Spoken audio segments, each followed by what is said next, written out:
राजन, आज ऐसा पहली बार हुआ है कि प्रियंवदा के रूप और श्रृंगार के भ्रम को किसी ने तोड़ा है।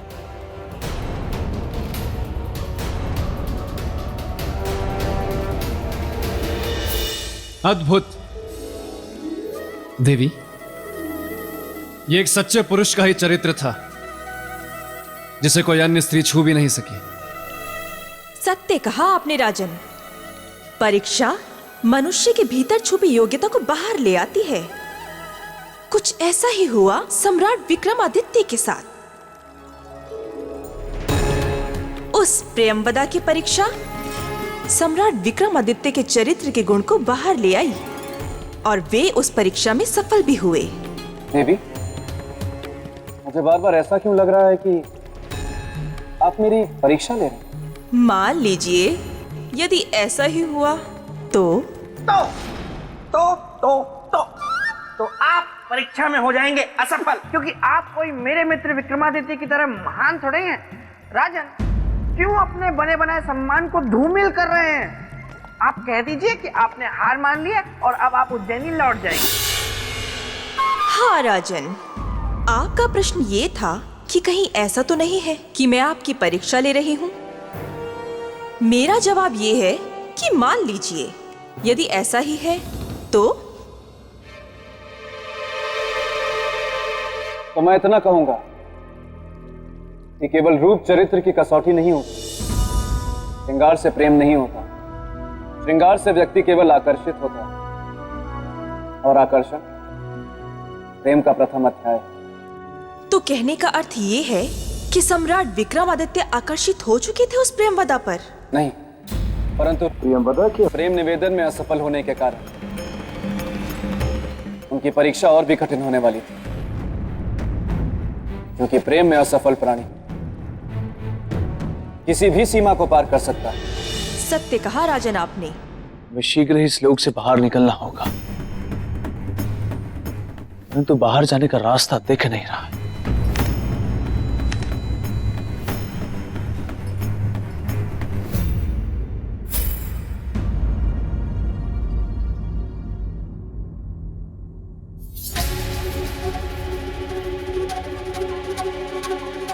इसी मार्ग के जरिए हम इस लोक में आए थे। यही मार्ग हमें पृथ्वी लोक ले जाएगा।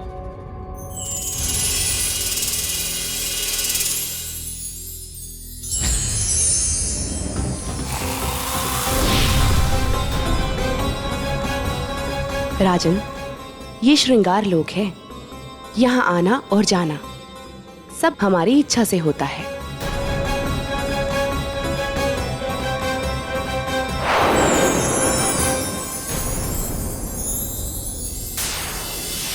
ये काम वासना का बाण है।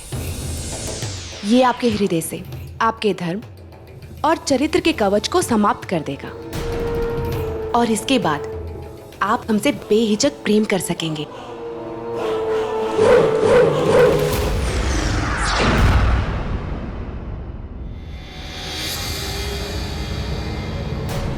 राजन, ये प्रेम बाण है।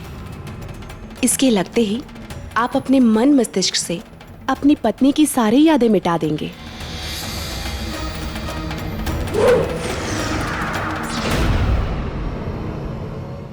राजन, ये सम्मोहन बाण है। इसके लगते ही आप अपने राज्य, अपनी पत्नी, अपना प्रेम और अपना चरित्र सब भूल जाएंगे, और आपको याद रहेगी तो केवल प्रियंवदा।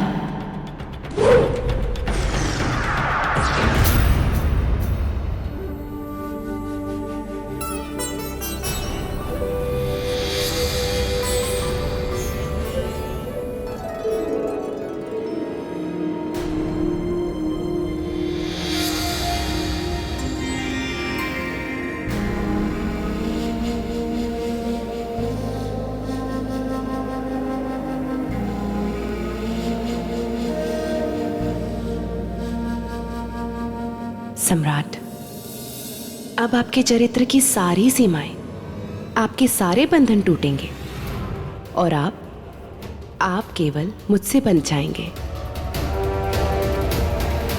देवी, सम्मोहन प्रेम और काम वासना ये तीनों तीर सम्राट विक्रमादित्य पर चलाकर उन्हें अपने वश में करना तो गलत, नीति के विरुद्ध है ये। राजन, प्रेम नीति कहाँ देखता है? ये बाण जो सम्राट विक्रमादित्य पर चलाए थे, ये तो वही बाण है जो साक्षात महादेव पर कामदेव ने चलाए थे। मोहिनी बाण, इनसे कोई नहीं बच पाया।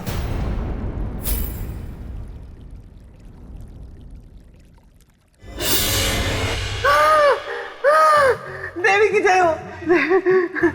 देवी देवी, आप अनुमति दे तो आगे की कथा मैं सुना दूं? ठीक है, सुनाइए। धन्यवाद देवी। हाँ तो राजन, हुआ यूं कि एक बार मेरे मित्र विक्रमादित्य जब सो रहे थे तो उनकी नाक पर आकर एक मक्खी बैठ गई। बेताल, क्षमा देवी क्षमा, मैं भावनाओं में बह गया, इसीलिए ये कह गया। अब नहीं कहूंगा। हाँ तो राजन, प्रियंवदा अपने छल में सफल हो गई। उसने सारे तीर मेरे मित्र पर चला दिए और ऐसा लगा कि उन तीरों का असर मेरे मित्र पर हो गया है।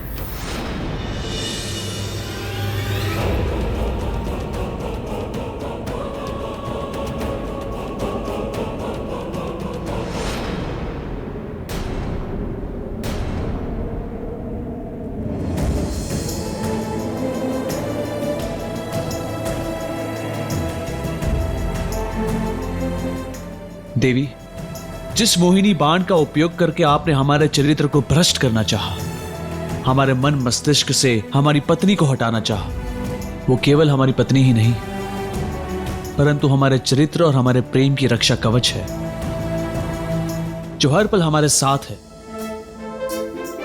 अगर आपको यकीन नहीं आता तो अपनी दृष्टि घुमाएं और देख लीजिए।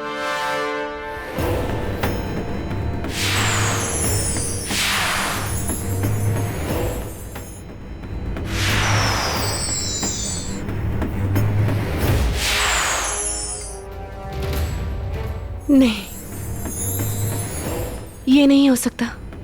किंतु यही सत्य है देवी, और सत्य को झुठलाए मत। कृपा करके हमें पृथ्वीलोक का मार्ग बता दीजिए। अब मैं आपको रोकूंगी नहीं, चले जाइए, मार्ग सामने है।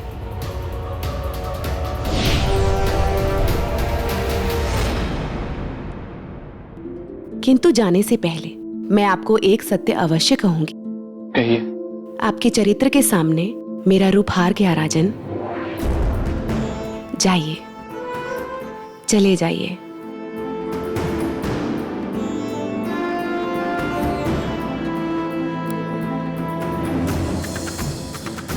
और इस तरह रानी प्रियंवदा हाथ मलते रह गई। देखा मेरे मित्र का चरित्र। प्रियंवदा बस विक्रम को जाते हुए देखती रही।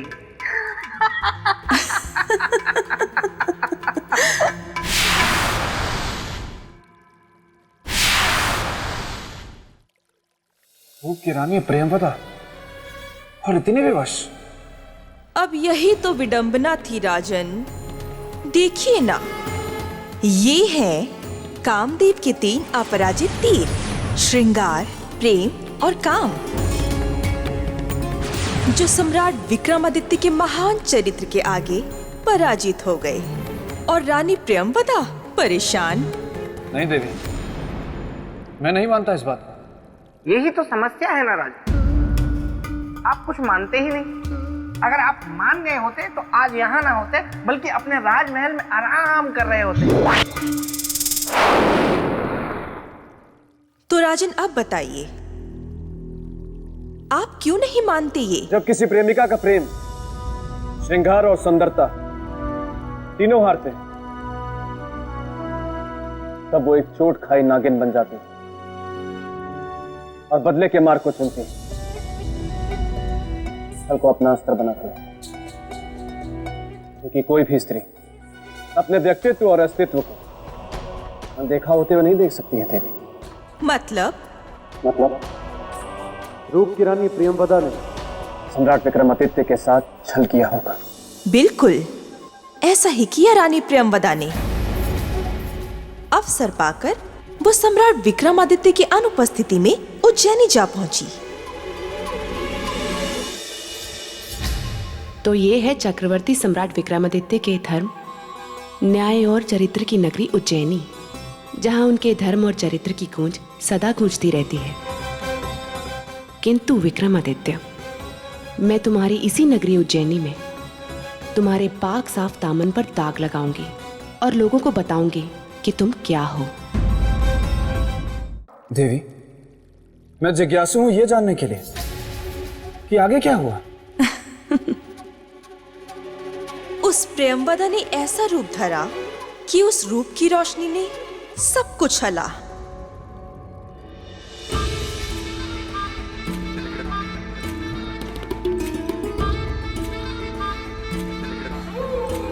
क्यों मिलना चाहती है आप महारानी से? प्रयोजन क्या है मिलने का? ये बात केवल हम महारानी से कहेंगे, किसी अन्य से नहीं। तब तो आप महारानी जी से नहीं मिल सकती है। ये एक सन्यासिनी का अपमान है और याद रखिएगा, इसका परिणाम आपको भुगतना पड़ेगा। अलग निरंजन।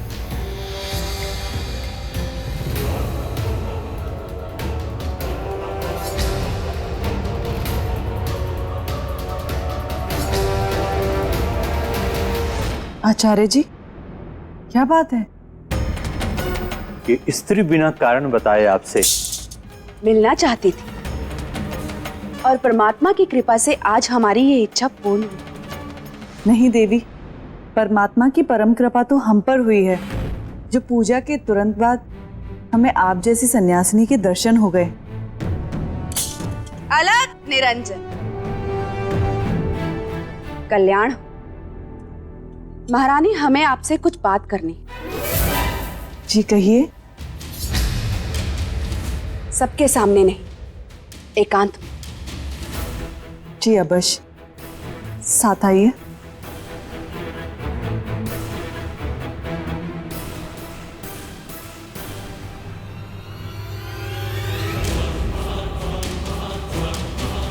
राहु काल में एक अपरिचित इंसान का महल में प्रवेश।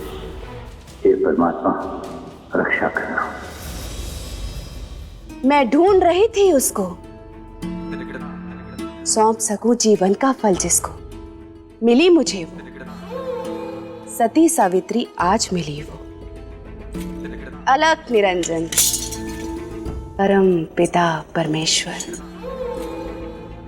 देवी, हम कुछ समझ नहीं पा रहे हैं। महारानी, हम अपने तप के फल को देने के लिए एक सती सावित्री स्त्री को ढूंढ रहे थे, जो हमें आज यहां मिली आपके रूप में। इसलिए महारानी, हम आपको कुछ देना चाहते हैं।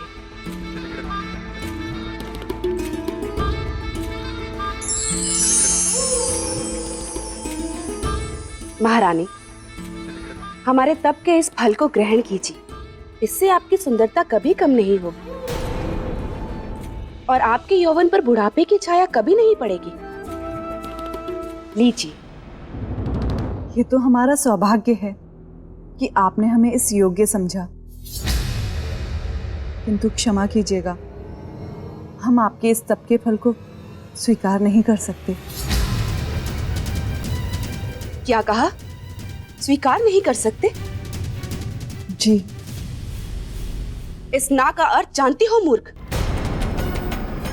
एक साध्वी के निरादर के साथ साथ उसके जीवन और उसके तप को भी व्यर्थ करना, और हम ऐसा नहीं होने देंगे। आपको हमारे तप का फल लेना ही होगा। लीजिए।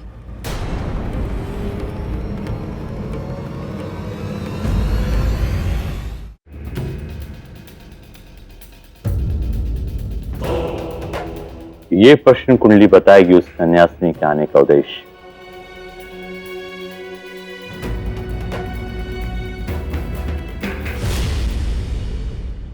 ये क्या छल की रचना है? उसके आने का उद्देश्य अनर्थ, घोर अनर्थ। लेकिन ये छल क्या है? और किसके साथ है ये छल? देवी, हमारे कारण आपका तप और जीवन दोनों में से एक भी व्यर्थ नहीं होगा। हम आपका मान रखकर आपका दिया हुआ तप फल अवश्य ग्रहण करेंगे।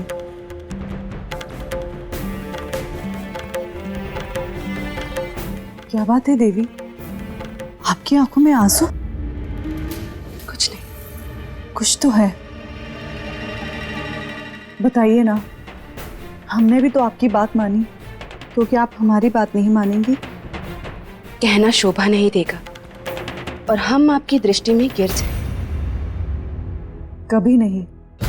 आप हमारे लिए आदरणीय हैं, निसंकोच कहिए। आज आपके रूप और सौंदर्य को देखकर हमारे मन में एक भावना जागी। कुछ पल के लिए ही सही, मुझ में भी आपसे रूपवती बनने का मोह जाग गया। कृपया कुछ पल के लिए आप अपना सौंदर्य मुझे देंगी। किंतु ये कैसे संभव हो सकता है देवी? सुंदरता तो ईश्वरीय देन है। नहीं महारानी, योग बल से कुछ भी संभव है, यदि आप अनुमति दें तो। यदि ये संभव है तो अनुमति है देवी। जब आपने अपने जीवन भर के तप के फल को हमें सौंप दिया, तो क्या हम कुछ पल के लिए अपना रूप, अपना सौंदर्य आपको नहीं दे सकते? सहर्ष लीजिए।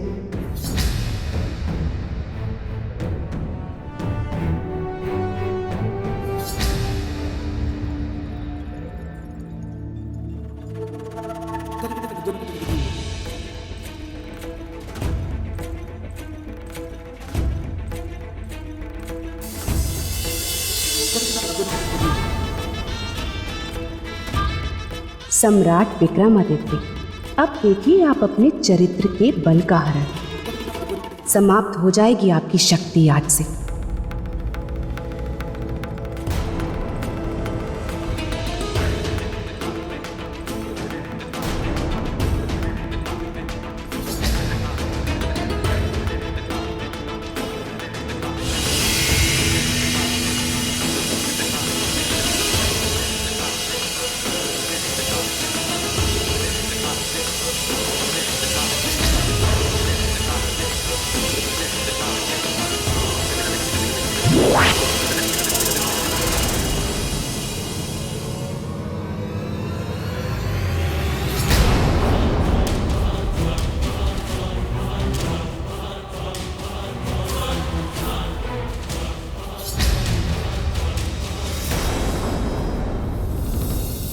मीरामीर जी, क्या बात है?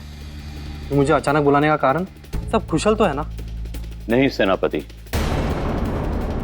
आज महारानी से मिलने एक सन्यासिनी आई है। ये तो शुभ ही हो गया।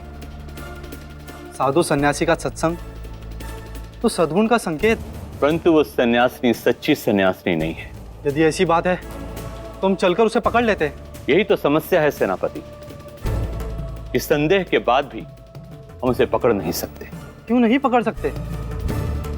ये मुद्दा तो राज्य और राजमहल की सुरक्षा से जुड़ा है। सुरक्षा से अवश्य जुड़ा है, किंतु समस्या ये है कि सम्राट यहां पर नहीं है। चरित्रवान सम्राट विक्रमादित्य, तुम्हारी रक्षा कवच, तुम्हारी पत्नी के रूप को मैंने छीन लिया, ले लिया बदला अपने आप को ठुकराए जाने का। और अब मैं रहूंगी तुम्हारे संग, तुम्हारी पत्नी बनकर।